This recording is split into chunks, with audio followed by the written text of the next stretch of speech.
It's on. Alrighty. It's been a while since I've done one of these. So if this is your first time watching, I'm Shep. I'm reviewing Manga. And today we're going to be reviewing Codename Sailor V Volume 1. So, Sailor V, it's a prequel of sorts to Sailor Moon. It started before Sailor Moon was a thing. Then they were going to do an OVA because it was actually pretty popular. And it morphed into the monster Sailor Moon is today. It's about Minaka Eno, if you've seen Sailor Moon, Sailor Venus. A middle school girl who finds out from a talking cat named Artemis that she's the reincarnation of a warrior princess dedicated to fight the evil Dark Agency.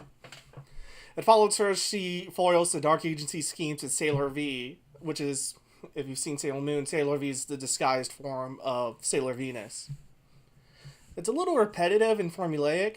Most of the chapters follow the same structure. Minako gets obsessed with something and gets berated by Artemis for it. This thing leads Minaka into stumbling into a Dark Agency scheme. Mina uses her disguise pen to sneak in and then transforms into Sailor V to save the day. But each chapter brings a lot of humor along the way. If this formula sounds familiar, well, you've seen the early episodes of Sailor Moon. Except Codename Sailor V does not take itself seriously. And it's pretty self-aware. In fact, it's kind of, even though Sailor Moon is a straight-up magical girl show, Sailor V is more like a parody of one. Probably my favorite, one of my favorite chapters, Sailor V goes in, finds out what the Dark Agency is hatching their latest scheme, and she decides for once, well, I'm not going to sneak in.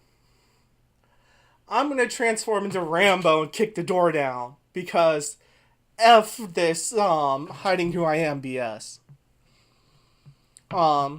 As part of being a prototype for Sailor Moon, Miko shares a lot of traits with Usagi or Serena, whichever, the name depends on which dub you've seen of Sailor Moon or whether you saw the sub. She doesn't have but like Usagi, Minaka doesn't have a work ethic. She has poor grades. They're both blondes.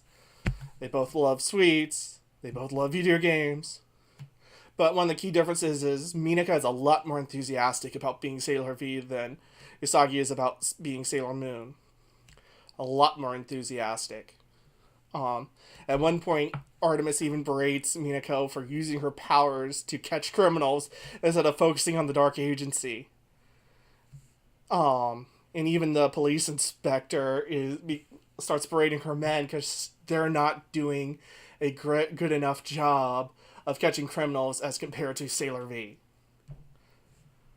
That doesn't mean Sailor V is completely enthusiastic. Artemis can't get her to train. And one thing Artemis has over Luna, the moon cat that finds Usagi, is Artemis figures out that Minako's obsessed with video games. Maybe I can use a video game to train Minako, and it actually works. I will say, if you're familiar with Sailor Moon, then you know Sailor Venus' story does take a depressing turn, with her curse to never find true love and her being betrayed. But that's Volume 2 of Codename Sailor V. But, however, Volume 1 does connect itself to the world of Sailor Moon with cameos from the other Inner Senshi before they become Sailor Scouts. Usually in a way that completely makes fun of Sailor V.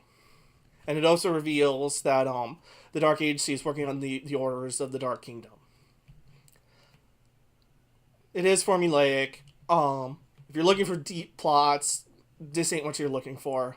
But you like Sailor Moon like I do, and you enjoy lighthearted humor, Codename Sailor V Volume 1 is definitely a fun read. So in the end, I give it about 3 out of 5. I don't know what I'm going to review next, but I'm going to start the pace of doing these up again, so keep an eye on my Twitter or here and wait for the at some point. Hopefully in the next week I'll have another one up. Alrighty, thanks for watching.